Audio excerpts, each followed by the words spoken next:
তুমি কি কৈছা মই একো বুজি পোৱা নাই মই কব খুজিছো ৰামচন্দ্ৰ দাদা সমানে 10,000 টকা তোমাৰ পৰা খাই গৈছিল আৰু সমানে 10,000 টকাৰ কাৰণে মোৰ যদি কিবা ক্ষতি হয় মোৰ সকলো যদি ধ্বংস হয় তেনেহ'লে তোৰ দোকানত জয় চাই কৰিবি না মনত ৰাখিবা ইয়াৰ ঘটনাটো কি হ'ল ঋতু নিশ্চয় ঋতু কিবা গণ্ডগোল লগাইছে আল্লাহ হারামজাদা কাম নয়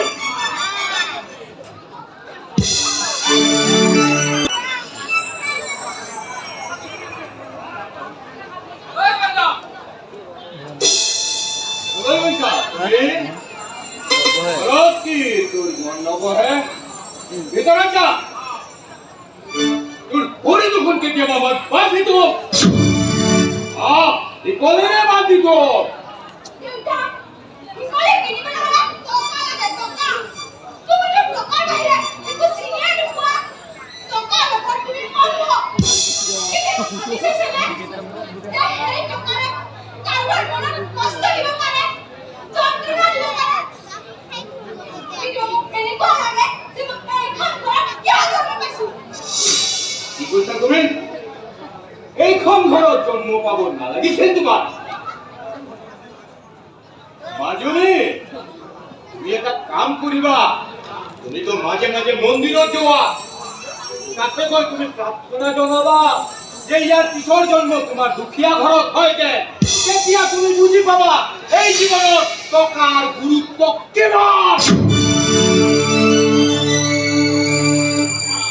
কিমান টকা সকলো হ'ব পাৰে কিন্তু মোৰ কাৰণে নহয় মোৰ কাৰণে নিদিনা সকলো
এতিয়া চকু মুদি হাত দুখন আগবঢ়াই দিয়া নিদিওঁ।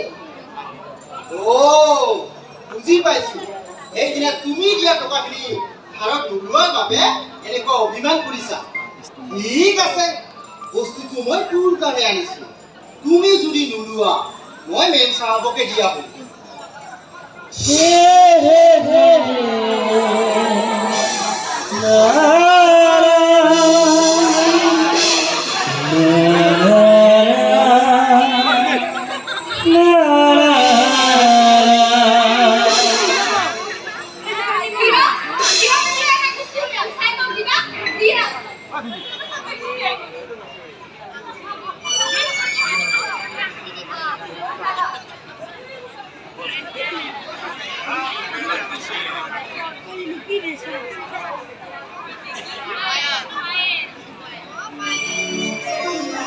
কেনেকুৱা লাগিছে